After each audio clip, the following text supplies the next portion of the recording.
In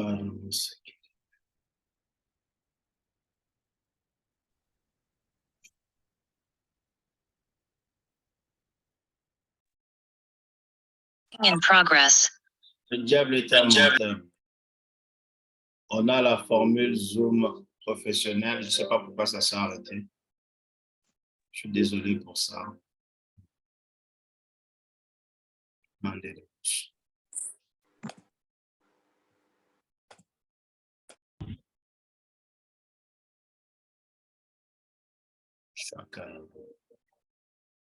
Alléluia. Seigneur, merci. Rien ne peut nous arrêter de prier, même pas ces problèmes techniques. Seigneur, nous te rendons grâce. C'est toi qui ajoutes les âmes. Seigneur, merci pour cette vie que tu as envie d'impacter, que tu veux changer. Seigneur, tu nous appelles, Seigneur, des changeurs de destinée appelés à manifester la gloire de Dieu. Et je déclare que chacun, pour notre part, nous sommes des instruments puissants entre tes mains, Seigneur, pour encourager les âmes que tu emmènes. Encourager, Seigneur, à pouvoir persévérer. De nous autres, nous sommes venus à toi parce que quelqu'un nous a encouragés. Parce que nous sommes venus au temple, quelqu'un est venu nous tendre la main. Nous voulons faire la même chose. Nous voulons être attentifs parce que la Bible déclare que nous sommes co-bâtisseurs, co-ouvriers avec toi. C'est un privilège de nous faire partie, Seigneur, de cette œuvre, d'attirer les âmes à toi, dans le nom de Jésus. Amen. Amen. Je suis en même temps en train de faire entrer les personnes qui se connectent. Alléluia. Dans cette même parabole, le Seigneur va parler des personnes qui entendent, qui reçoivent la semence qui est la parole, qui la reçoivent, ils sont dans la joie. Ils reçoivent dans la joie, dans l'excitation, mais dès que les épreuves arrivent, ces personnes-là abandonnent la foi. Paul disait à Timothée, son fils spirituel, lui disait, combat le combat de la foi, parce que c'est notre foi qui est combattue. Une fois que vous avez accepté le Seigneur, le diable va combattre votre foi. Comme on a vu tout à l'heure, sa stratégie, c'est d'empêcher que les gens croient. Mais une fois que tu as cru, il va combattre ta foi. Il va surtout la combattre dans les épreuves. Et Jésus décrit une catégorie de ces âmes, des âmes de Jésus, bien sûr, qui entendent, mais qui laissent tomber lorsque l'épreuve arrive. Dans les deux cas, la Bible mentionne les premières âmes qui entendent le diable vient arracher, pour ne pas qu'ils croient. Dans la deuxième catégorie des âmes du Seigneur, on a aussi le même verbe qui est employé, qui est entendre. Ces deux catégories de personnes entendent. L'une entend, mais le diable arrache. L'autre entend et croit, mais abandonne. Dans ces deux cas-là, on n'a pas, si le Seigneur a mis le mot entendre, c'est parce que ces personnes-là n'écoutent pas. Écouter, ça veut dire prêter attention à ce que Dieu dit. Dans l'obéissance, il y a l'écoute. Donc, ces personnes-là, on comprend qu'elles entendent, mais n'écoutent pas. On peut entendre un bruit, on peut entendre quelqu'un parler, mais ne pas écouter, ne pas prêter attention à ce que la personne est en train de dire. Quand on prête attention, ça veut dire que je vais arrêter ce que je suis en train de faire et je vais écouter attentivement ce que la personne est en train de dire. En fait, Jésus est en train de dire qu'il y a des gens qui croient, qui entendent, qui croient, mais en fait, qui n'écoutent pas qui ne suivent pas ce que Jésus dit. Et évidemment, quand les épreuves arrivent, et ces personnes-là laissent tomber. Et là, on va prier pour ce type de chrétiens. Ce type de chrétiens qui ont cru, ils étaient joyeux au travers d'une réunion, d'une conversation, ils ont cru, ils ont été excités, ils ont dit gloire à Dieu, ils ont dansé, ils ont bougé, tout ça. Mais quand les épreuves viennent, ils oublient complètement la parole de Dieu. Ils oublient complètement le moment où ils avaient reçu la parole, ils étaient convaincus, touchés. Mais la moindre épreuve, ils veulent laisser tomber. La moindre épreuve, ils ne croient plus en la parole. Donc, nous prions pour ce type de chrétiens. Dans le nom de Jésus, Seigneur, nous te remettons nos bien-aimés qui sont dans cette deuxième catégorie, où Jésus emploie encore entendre.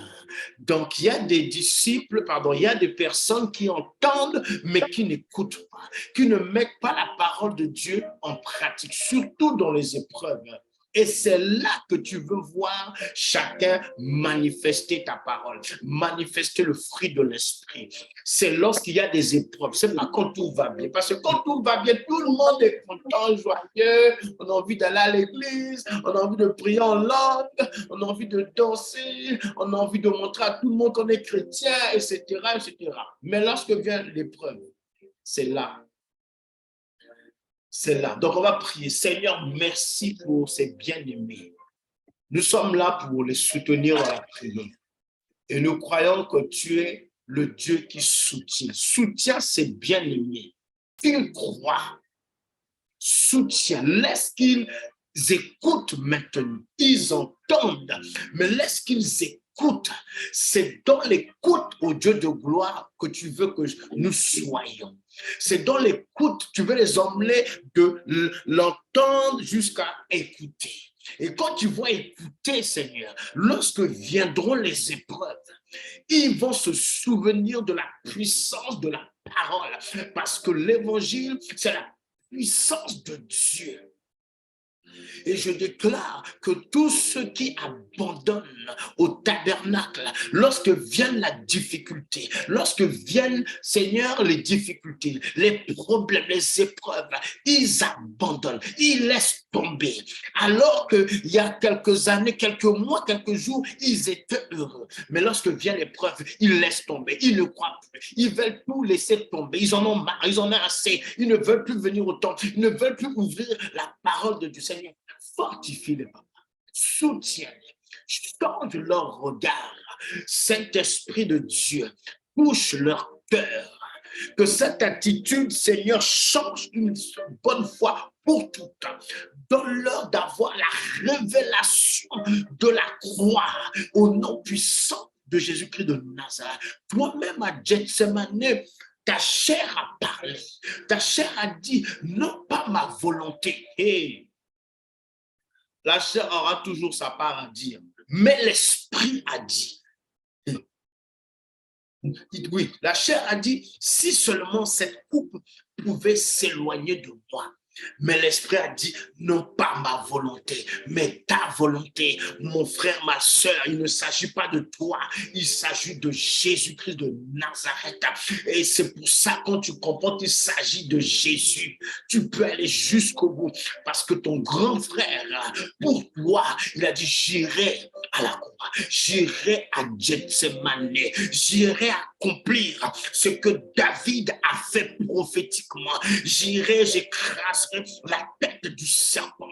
J'irai, je suis la postérité de la femme. Il me faut accomplir ce qui a été dit dans Genèse. Il me faut accomplir ce que David a fait lorsqu'il a coupé la tête de Goliath. Il a été la planté, il a été enterré. Mais un jour, Jésus, un jour le Fils de Dieu, le rejeton de David, devait descendre sur la terre. Il est venu, il est mort, il était à Golgotha, le lieu du crâne. Il a écrasé la tête. Oh, Marabashaka. Je déclare, parce que Christ l'a fait pour toi. Je déclare l'onction qu'il y avait à Gethsemane, Makataya. La Bible déclare que les souffrances augmentaient. La Bible dit que Jésus fut fortifié par l'ange. Et quand on lit plus loin, la Bible dit qu'encore l'épreuve devint plus grande. Mais c'est parce que tu es fortifié que tu résistes à l'épreuve qui vient après. Et je déclare que le Seigneur te fortifie pour supporter, pour résister, pour ne pas abandonner la foi lorsque viennent les difficultés. Dans le nom de Jésus. Amen. Maintenant, on va prier pour ceux et celles qui représentent la bonne terre. Donc, dans cette troisième catégorie, vous n'avez pas le mot entendre. Le mot entendre n'est pas écrit dans ce passage. C'est dit comme ceci. La semence qui tombe parmi les plantes épineuses représente ceux qui entendent, mais ils se laissent étouffer en chemin par les préoccupations, la richesse, le plaisir de la vie, et ils ne donnent pas de fruits mûrs. Ça, il s'agit de la catégorie dont on a parlé. On a dit, ils ne donnent pas de fruits mûrs. Donc, ça veut dire qu'il donne certains fruits, mais comme les fruits ne sont pas mûrs, quand vient l'épreuve, il laisse tomber. Maintenant, nous parlons de ceux qui donnent des fruits mûrs. La Bible dit ceci au verset 15. La semence qui tombe dans la bonne terre représente ceux qui écoutent. Ah, voilà. Hé, mon Dieu. On n'a pas le mot entendre, on a le mot écoute la parole et la garde. Ma soeur, mon frère, quand tu écoutes, tu gardes la parole. Tu la gardes dans ton cœur. Et dans un cœur bon et bien disposé, qui demeure fidèle et porte des fruits. Ceux qui écoutent portent du fruit. Et ce fruit est mûr. Donc, on va prier pour que tous ceux qui écoutent continuent de garder. Aujourd'hui, tu gardes la parole. Demain, il faut que tu la gardes. Dans 5 ans, il faut que tu la gardes. Dans 10 ans, il faut que tu la gardes.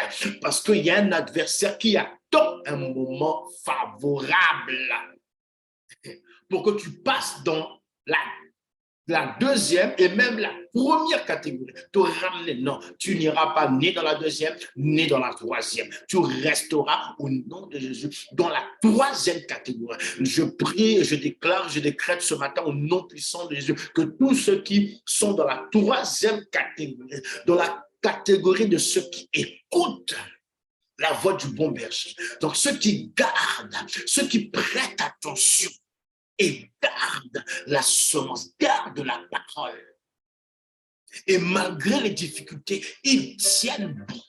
Dans les difficultés, ils portent du fruit. Quand tout va bien, ils continuent de porter du fruit. Et ce fruit grandit. Et ce fruit devient mûr. Et je prie au Dieu de gloire que les fruits mûrs qui sont manifestés continuent de l'être dans chaque saison, dans le nom puissant de Jésus-Christ de Nazareth. Tu es un champion, tu portes déjà des fruits mûrs. Alors, puisses-tu continuer à porter du fruit mûr. Et c'est le fruit mûr que tu nourris. Ce n'est pas un fruit qui n'est pas encore mûr qui ne nourrit pas. Tu ne vas pas aller acheter un fruit dans un magasin, un fruit qui n'est pas mûr. Non, il te faut acheter un fruit qui est mûr. Et quand ton fruit est mûr, les gens peuvent l'acheter. Quand toi, tes fruits, quand le fruit en toi devient mûr, Dieu se sert de toi et Dieu t'utilise puissamment. Et toi-même, tu vois le résultat dans la vie des autres, parce que toi-même tu portes un fruit, tu portes du fruit qui est mûr.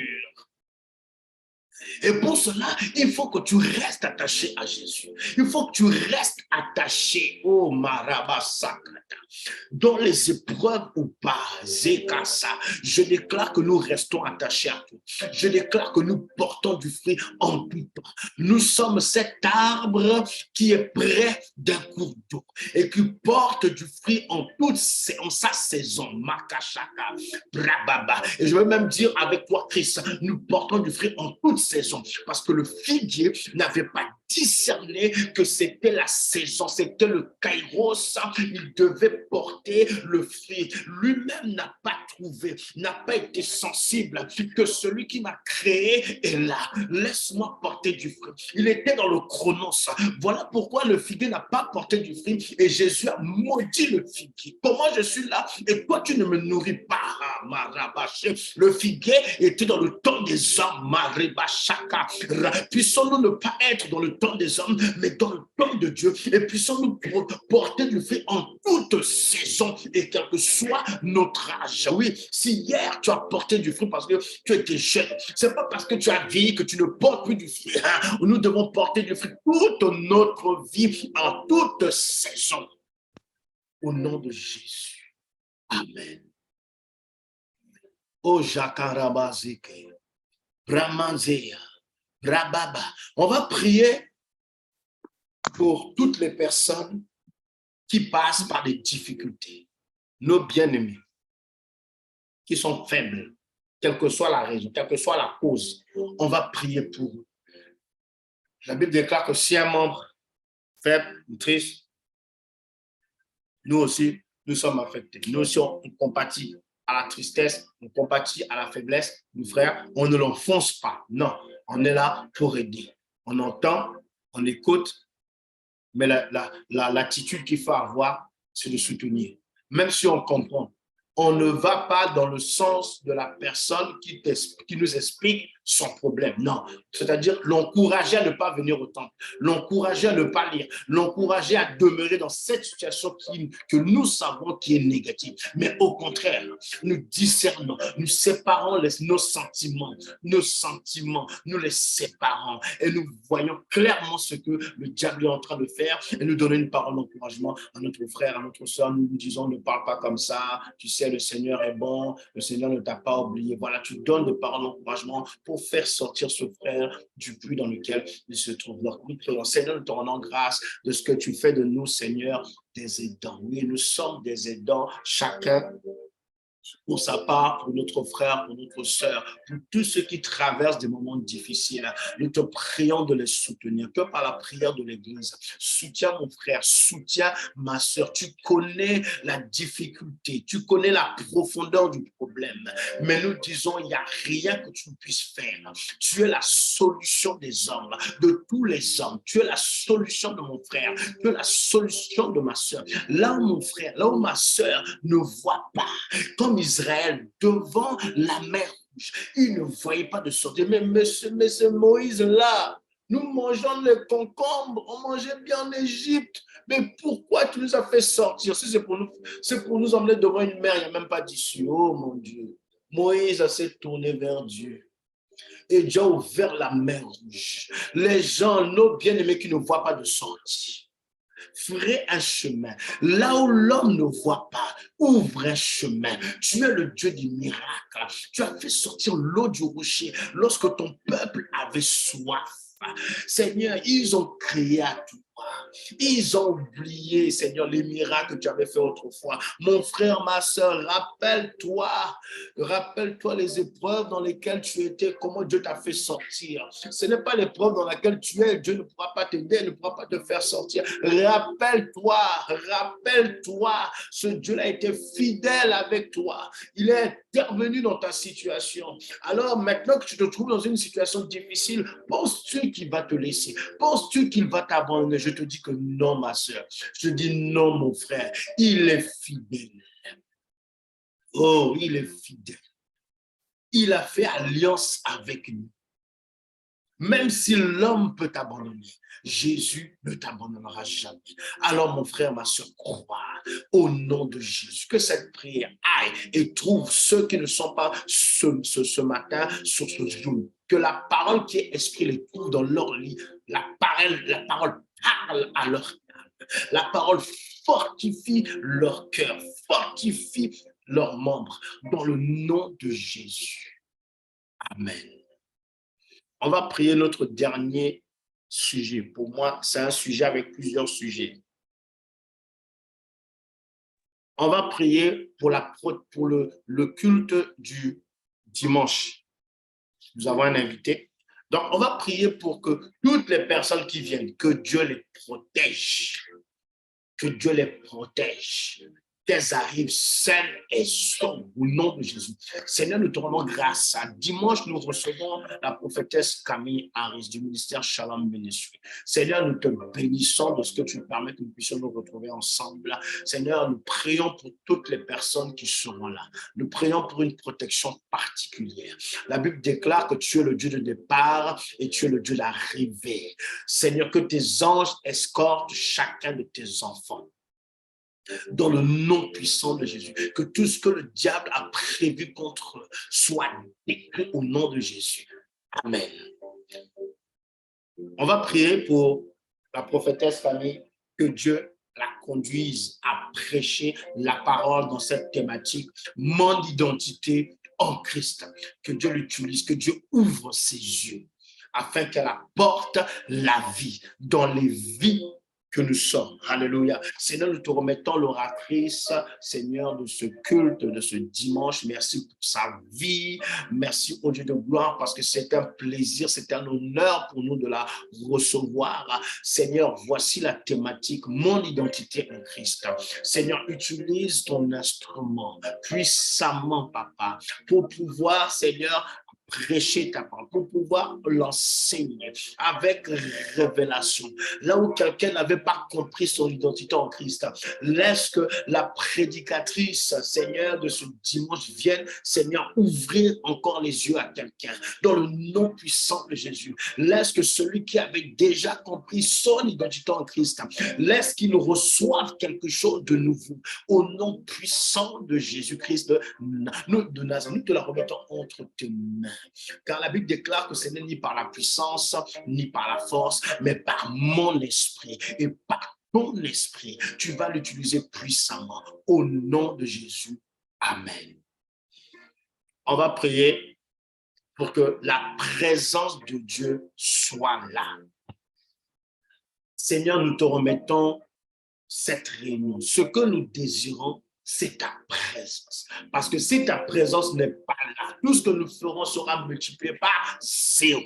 Mais comme nous te connaissons, nous disons merci pour ta présence.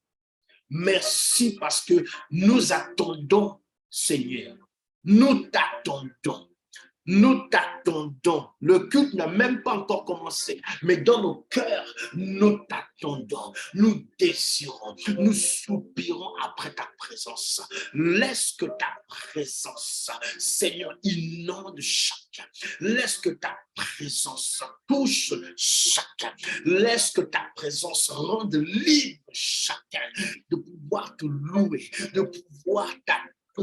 Laisse que ta présence brise toujours au nom puissant de Jésus. Laisse que ta présence guérisse ceux qui ont besoin de guérison, ceux qui ont besoin de direction. Laisse que ta présence leur accorde cette direction. Maraba, Rebakata, Rabazeka.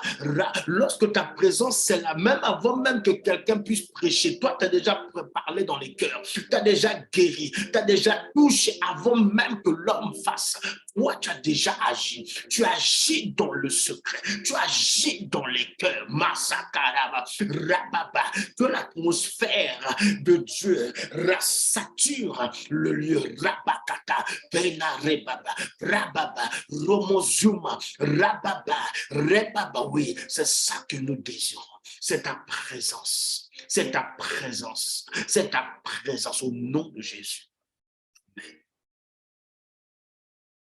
On va prier pour que nos cœurs, qui sont une terre, soient bien disposés afin de recevoir la semence. Seigneur, nous te rendons grâce parce que tu ne parles pas à notre intelligence. Tu parles à nos cœurs et tu veux parler à nos cœurs dimanche. Je déclare, je décrète, Seigneur, que nous nous battons pour disposer nos cœurs, pour t'écouter au travers de ton instrument.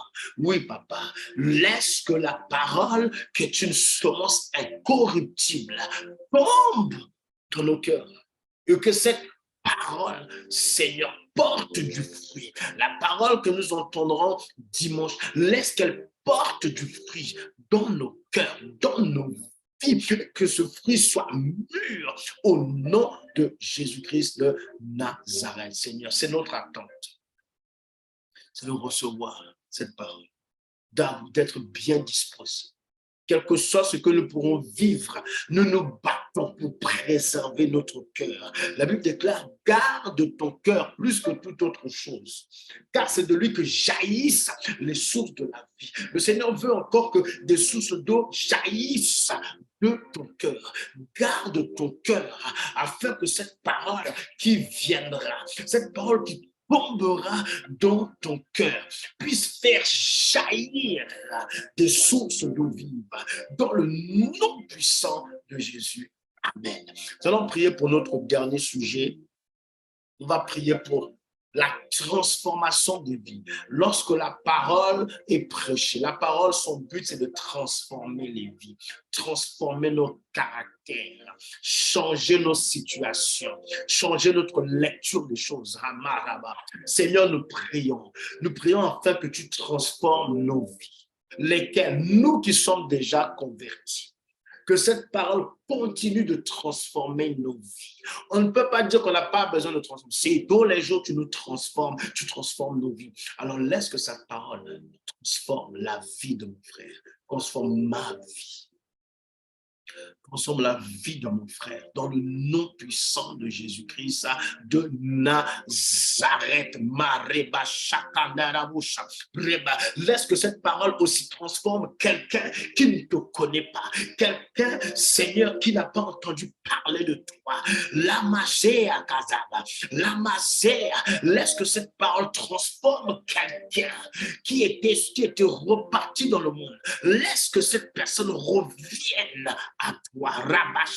L'impact de la parole dans la vie de cette personne, la transformation. Makashaka, Rebasea, Brababa, tu es le Dieu de la transformation. Mesa, alors transforme les vies, transforme-les dans le nom puissant de Jésus-Christ de Nazareth. Nous nous ouvrons à toi. Nous nous ouvrons à la transformation. Nous acceptons la transformation. Makashaka, Rababa, parce que c'est un long voyage où tu continues de nous transformer afin que nous puissions ressembler au Maître. Dans le nom de Jésus, Amen. On va faire cette dernière prière. On va remettre notre journée entre les mains du Seigneur. Seigneur, nous te remettons nos vies dans cette nouvelle journée que tu as faite. Merci pour ta protection. Fais de nous encore des lumières. Nous sommes la lumière du monde. Utilise encore notre bouche comme une source de vie. Dans le nom de Jésus, donne-nous de discerner les attaques, les stratégies du diable, les pièges de l'ennemi. Laisse qu'en cette journée, nous puissions nous maîtriser afin de dominer sur les œuvres des ténèbres. Seigneur, laisse que la journée de chacun soit bénie au nom de Jésus. Seigneur, merci parce que tu as permis que ce matin, nous serons là pour la prière au nom de Jésus. Amen. Amen. Que le Seigneur vous bénisse. Bonne journée à tous et on se dit demain à 5 heures du matin. Merci.